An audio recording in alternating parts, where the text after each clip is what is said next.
lot of people have been asking why there are so many bans on artificial intelligence in the current alliance. Well, one of the incidents that led to these laws being passed took place in the year 2376.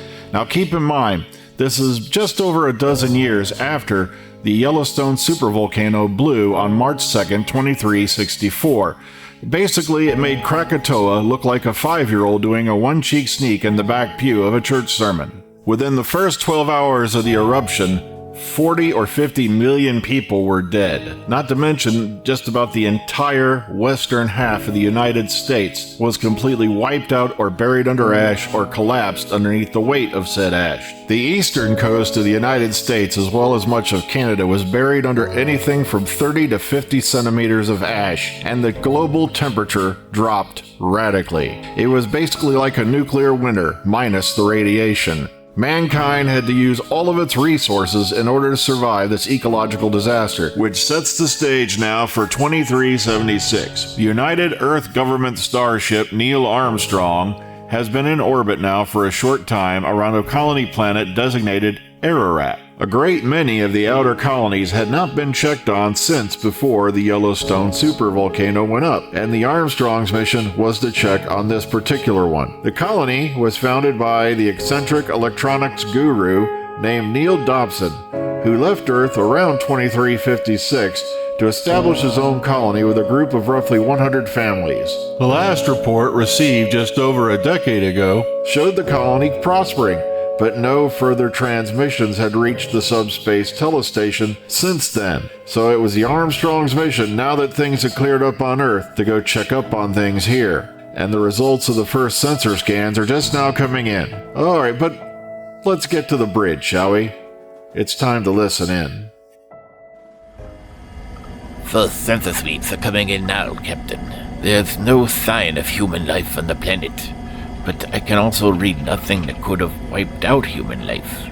We tied into the meteorological satellite that they left in orbit. No signs of any anomalous weather according to its records. It makes no sense. There's plenty of food, vegetation, animals' life to feed on. Yet no signs of the colonists. Mr. Riley, were the auto remotes ever able to pick up anything visually?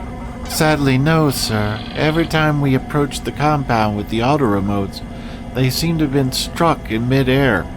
Possibly some form of avian life?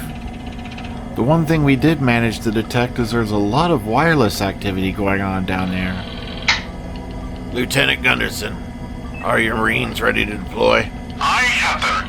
Aurora 1 and 2 are ready, stand by. You have a green light, Lieutenant. I say again, the mission is go.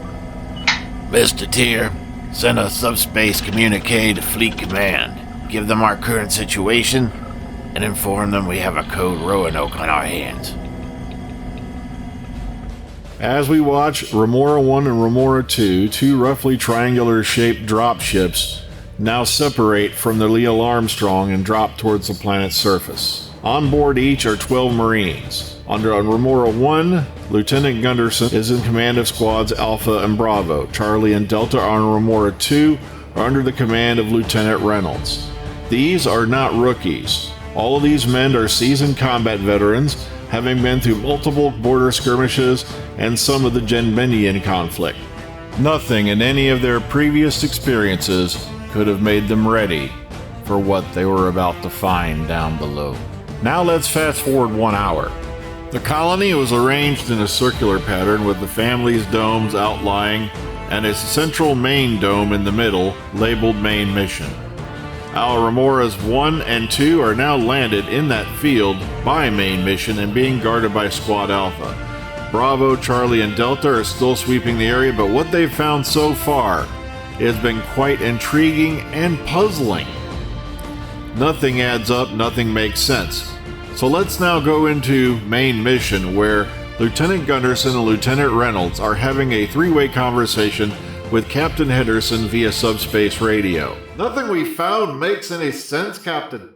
We swept over the airfield as we come in. Both the colony ships are there, but they've been carved up like roasts. Their motor pool ain't in any better condition, Captain Henderson. There's jeeps there, but they've been pulled apart and stripped for parts. Wheels have been torn off. It don't make any... like Gunderson said, it's just absolutely puzzling.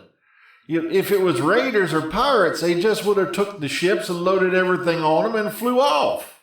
Gentlemen, according to the last report we received, there were close to 400 men, women, and children on that planet. Well, we can't account for some of that number, Captain. We found a graveyard about a mile west of here, Captain. All the graves were emptied. Great, so now we've gone from pirates, raiders, and scavengers to grave-robbing ghouls?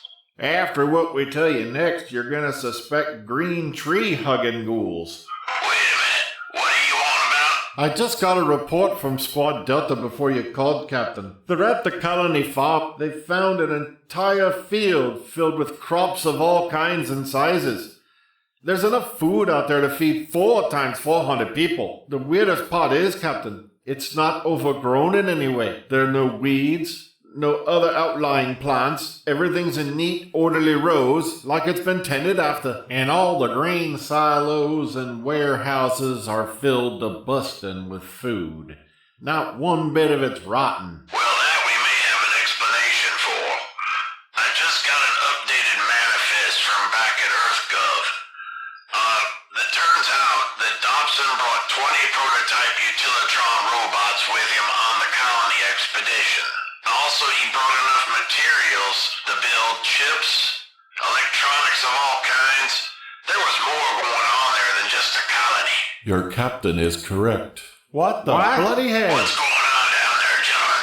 Forgive my intrusion, gentlemen, but we do not have time for any formalities. We must gather your men and get off this planet as fast as possible. And may I just ask, who the hell are you? Once again, forgive my rudeness. My name is Gerald Dobson. My father was Neil Dobson, the colony founder. We have to get off this planet now. Forgive my rudeness, but where the hell have you been for the last hour? We've swept this whole place nearly and not seen a soul. And how in the holy hell did the ship sensors not pick him up? If you're all done shouting obscenities, could one of you activate the vid function so I can see who I'm addressing? No wonder. He's wearing a scatter jacket. I haven't seen one of them in years. I'm such an idiot. I should have realized what it was. Listen, gentlemen, we don't have time. Yes, it's a scatter jacket. It was given to me by Fresco. Now, everybody hold still a second. Scatter jacket? What is a scatter jacket? They used to hand them out to Black Ops teams. They would scatter most orbital sensors so that they couldn't be detected. Fortunately, they were replaced by the scatter module, which is much smaller. Would you please all quit going on about the jacket? Recall your men and get off this planet now. Your captain has it partially right. It is the utilitrons maintaining the farm, or the garden as they call it, and we do not have any more time to spare. Now you listen, sir. Until I know what happened to those 400 men, women, children, you are not leaving that planet, so you best start talking if it's such an emergency. Listen, I'm not sure if there's a short version or not, but here it is. To answer your first questions, it took me an hour to get down here from my mountain camp after I saw your ships break atmo. I was tempted to come down here sooner when I saw your auto remotes broke atmo. One of them is out there in the forest on the trail, shot down. Yes, gentlemen, your auto remotes were shot down to prevent you scanning the area. It's part of their training, you see. And no questions till I'm finished. Just listen. The story begins with 2 friends. Both came up on the streets together. One went on to become my father, Neil Dobson. The other chose the military and became Lieutenant Colonel Donald Frescanati. Everybody called him Fresco. While my father's businesses flourished, Fresco, of course, did his tours of duty, only to come home to find out his wife and children had perished in a tragic accident. It broke him emotionally. And my father, seeing his childhood friend so destroyed by such a tragedy, had decided to do something about it, something greater. Your captain was right. The colony part of this whole thing was a ruse. He wanted the public to believe that he had resigned and had had enough of mankind, while in truth, he wanted to avoid corporate espionage. Many of his grandest discoveries had been taken by other corporations and perverted into things he had never intended them to be. If you check the colony registrar that bit more carefully, you'll discover that the majority of the families that came along with him were people who believed in his project and had the expertise to pull it off. Technicians, engineers. It was to be his greatest project. He no longer wanted to see young men have to go off to war. My father brought his friend Fresco with him on the principle that he could help build the colony and hopefully rebuild the lost parts of himself. But he also had an ulterior motive for Fresco, one that would become apparent not long after we got here. And in just under 3 years, they had done it. It was roughly the size of a clenched fist, but it had a universe of unlimited potential. They had created the first neural net processor, the first electronic brain. It was their third prototype, so it was given the name the Information Hunter Conditioner 3.0, aka HunterCon 3. Utilitron Alpha was the first one to receive the H3 brain. Within a matter of a few hours, it was self-aware. Are you saying them things were alive? Forgive me when I say what a load of horseshit. Let the man continue his story. Within 2 months, all 20 utilitrons had the new H3 brain. And yes, gentlemen, they are all alive. We had named the utilitrons after the phonetic alphabet. As I said, the first unit to receive the new brain was Alpha. He didn't like that name, but he decided to stick with the scheme, so he chose his new name, which was Abel. The next in line, of course, Bravo became Baker. Charlie stayed Charlie. Delta became Delilah, and so on. And this is the point where my father called on his old friend Fresco. The utilitrons were, in essence, newly born children, and children need discipline, especially if they're going to fulfill the purpose for which my father invented the H3 brain. To create the perfect soldiers who couldn't die. And Fresco took them under his wing. They became his recruits, his troops, and they began to see him as their leader, almost like a father figure, a hero to look up to. And they were amazing. He taught them everything he knew. Everything. So some old desk jockey decided to teach a bunch of adding machines how to fire a gun. Hoop-de-ding-dong shit. I'm surprised by your flippancy, Lieutenant Reynolds, given the fact that if you knew Frescanotti's record, which is what I'm looking at right now, you should be frightened. Frescanotti basically wrote the current books on guerrilla warfare, win by attrition, survival, not to mention he was an expert in silent weapons, knew hand-to-hand combat backward and forward, and also he served in the field with his troops. The man is literally a record of the 3 words, improvise, adapt, and overcome. If he taught half of this to the utilitrons and they're as intelligent as he says, you better go on high alert now. Look, this is all amazing and such, but what happened to the colony? Where is everyone? Not long after our last transmission back to Earth, well, that's when things started to go bent. Despite all our best precautions and the genetic modifications made to our crops, there were large herds of local animals that began getting into the farm. And more devastating than that were several breeds of the local insects that began destroying our crops. The last thing my father wanted was for anyone to call Earth for help and have a bunch of unknown people snooping around in his work. We didn't have any entomologists in the colony. We had 1 or 2 botanists, a few farmers, but even they were scratching their head as to what to do about this new problem. And that's when inspiration hit. He assigned the problem to Fresco and the utilitrons, and within a week they had solved it. It turned out that the insects that had been devouring our crops, and also using the leaves to reproduce, were vulnerable to a form of light that was available in the UV spectrum. They simply walked through the garden, scanned each and every leaf, and did this on a daily basis, and the insect problem was eradicated. They set up patrols around the garden to keep the animals out, and they also, the larger animals, could be taken for their meat, as it was turned out it was very edible and high in protein. Even I still don't know why they referred to the farm as the garden. I don't know, maybe a reference to the Garden of Eden, I have no idea. But they would go to work every day singing that song. That song is burned into my head. And what was that song? Let's all go to the garden. Everything grows in the garden. Remove all threats to the garden. It's time to pull the weeds. We all now march to the garden. Time for our time in the garden. Destroy all threats to the garden. It's time to pull the weeds. It sounded so sweet, so innocent, yet it was the precursor to everything that went wrong later. We should have realized then. Should have seen it coming. Sorry. Just I can still see it all. Take it easy now, kid. Take a deep breath. Now tell us what went wrong. It was just before we were going to celebrate our decade anniversary away from Earth that things went wrong.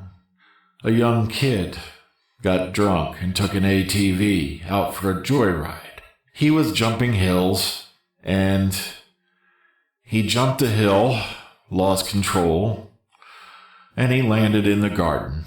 Wiped out 3 rows of corn, destroyed 1 utilitron, and the ATV landed on Fresco.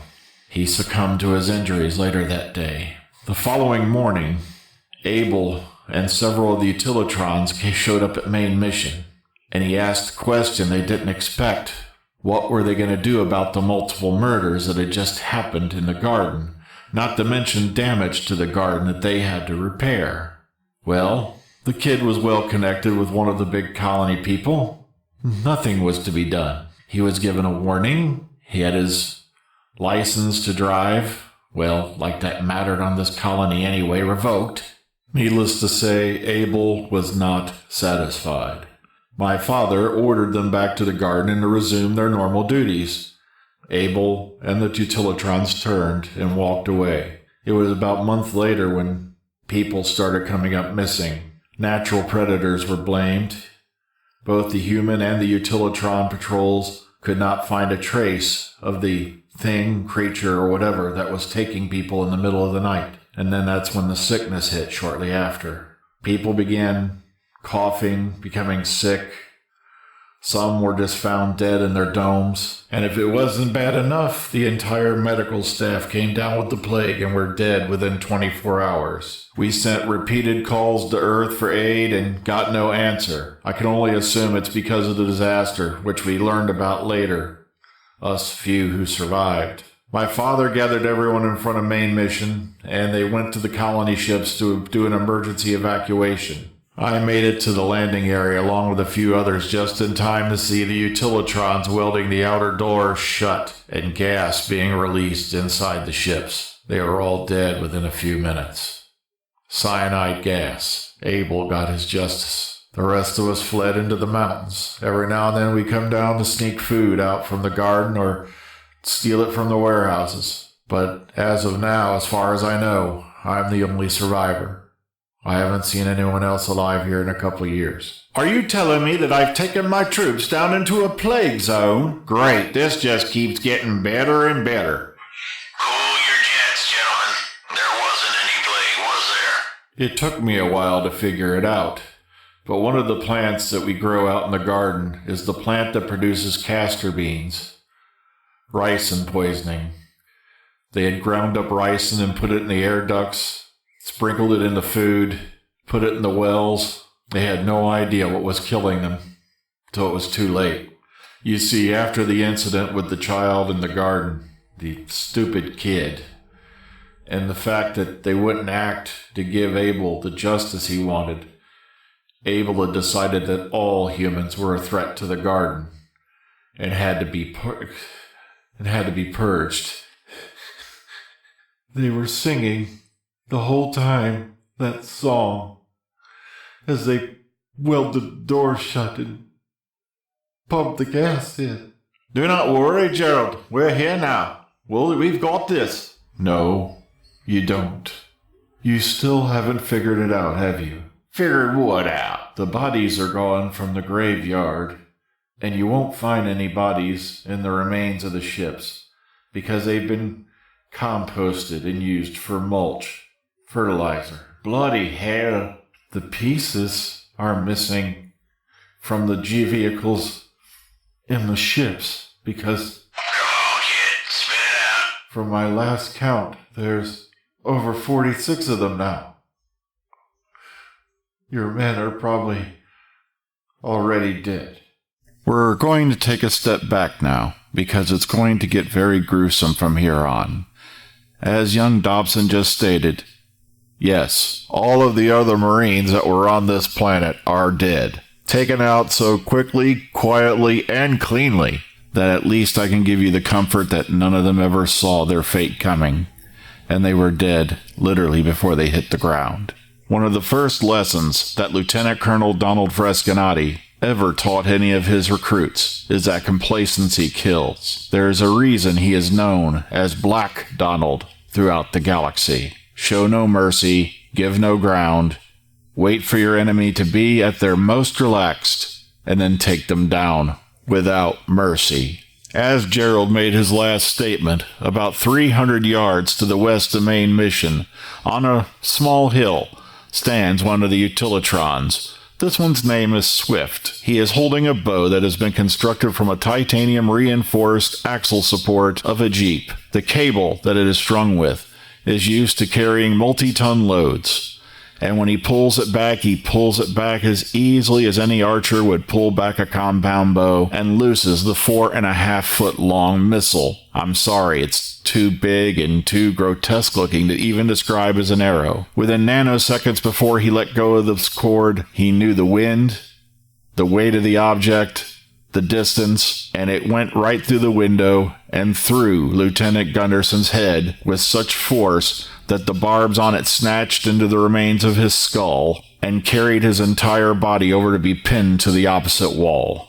From another window on the opposite side of the room flies a metallic object shaped like a boomerang that cleanly cuts off the head of Lieutenant Reynolds, leaving his decapitated form standing there, shooting out what's left of his lifeblood at incredible force for a few more heartbeats before finally falling to the ground. All the blood drained from Captain Henderson's face, and he went completely quiet, as did the rest of the bridge crew of the Neil Armstrong, who had all watched what happened on the main viewer. All they see now is Gerald Dobson huddled up against the wall as another figure enters the room. He stood an amazing 5'8". His cylindrical body and dome-shaped head were painted a brilliant yellow with the black striping typical of heavy labor and construction site robots. The mechanical interloper now turned to face the subspace radio unit. His face, however, was nothing more than an elliptical, transparent aluminum shield through which they could see his multiple optic assemblies as well as the bright, flashing LED lights of his internal workings. Below this window, stenciled in neat tall letters, was the name Abel. Abel, you said you weren't going to hurt them, but why? Their mission was as much a ruse as your father's colony. Now listen here. Silence! The last time one of my people died, it was by accident. And young Gerald here took responsibility for his actions. Tonight, another one of my brothers has died at the hands of one of your troops, and they so much as not gave him one chance to declare his peaceful intentions. And you killed how many men, women, and children? Don't you even dare mention them as if you gave a damn about what happened to them. Did you tell your crew about General Order Number 7? Captain's eyes only? Of course you didn't. You only told your troops. Captain Henderson slowly sank back into his chair, his eyes wide in shock. His jaw nearly bounced off his own breastbone. Your mind must be racing at this moment, Captain Algernon Henderson. How do I know about your secret orders? How do I know that your entire mission was backed and funded by the Dobson Corporation? How do I know that the order read that to recover all lost research and technology and deliver it back to Earth, and that all other life on the colony was deemed expendable? Captain, is this true? Mr. Deer, load missile tubes 1, 2, and 3. Lock onto that signal. I want that entire colony wiped out now.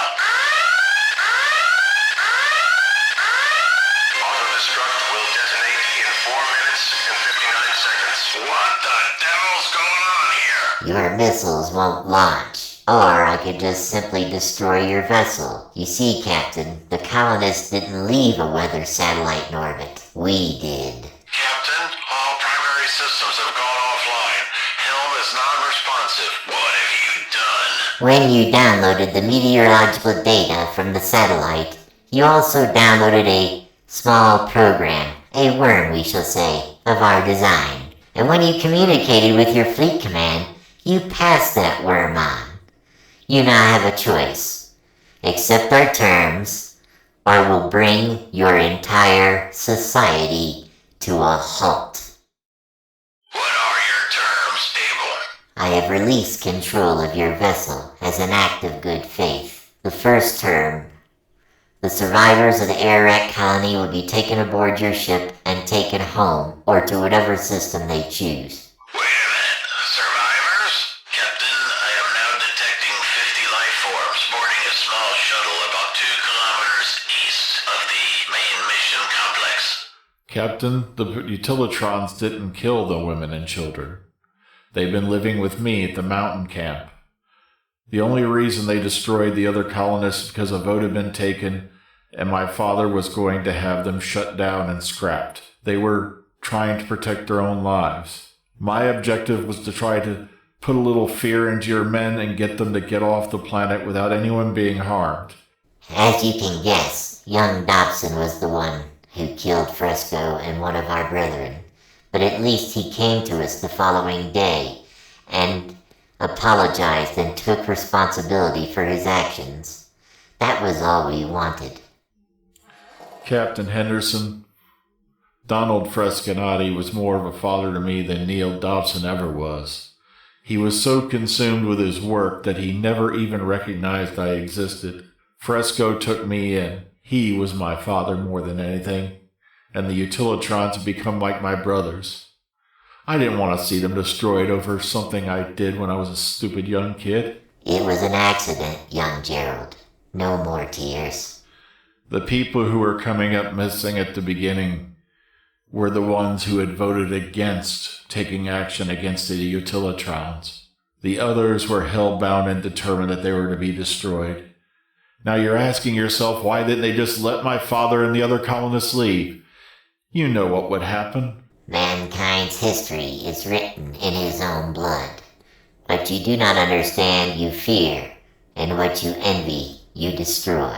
Which leads us to the second term, leave us alone. We do not want empire, we do not want conquest. That is all we want, is to be left alone. And the rest is nothing more than a whole lot of bureaucratic nonsense. But needless to say, the Neil Armstrong did return to Earth, bringing with it some 47 survivors of the Ararat colony. As part of the treaty, Ararat colony was renamed Fresco Prime.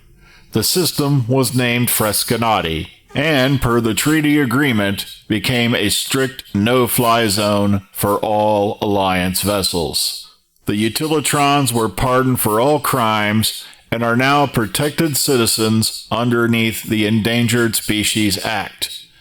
They were recognized finally for being sentient beings.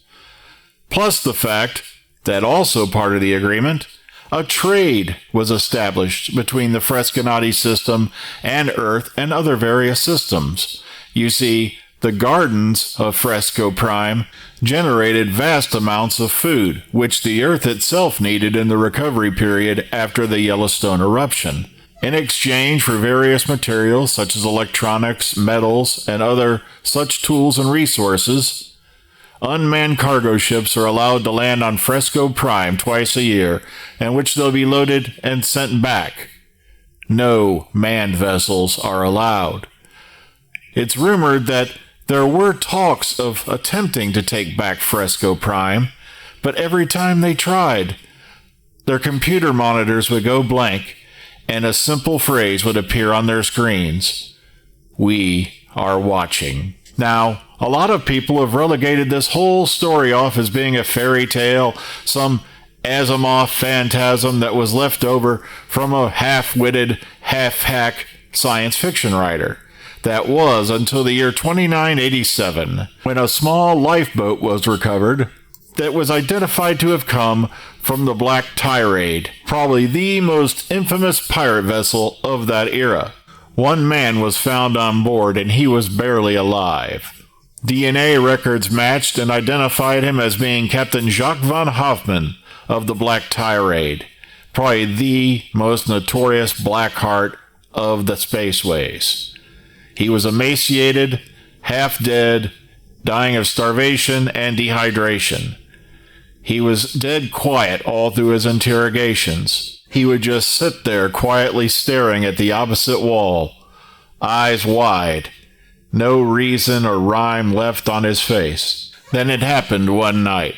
Somebody called off work or somebody called in sick, so a servo droid was sent around to the various cells to hand out drinks and refreshments to the prisoners. Upon seeing the servo droid, Captain von Hoffman began to scream and beat against the walls of his prison, banging his head into the wall until there was blood everywhere, and then he began to scream over and over again. "It's time to pull the weeds! It's time to pull the weeds!"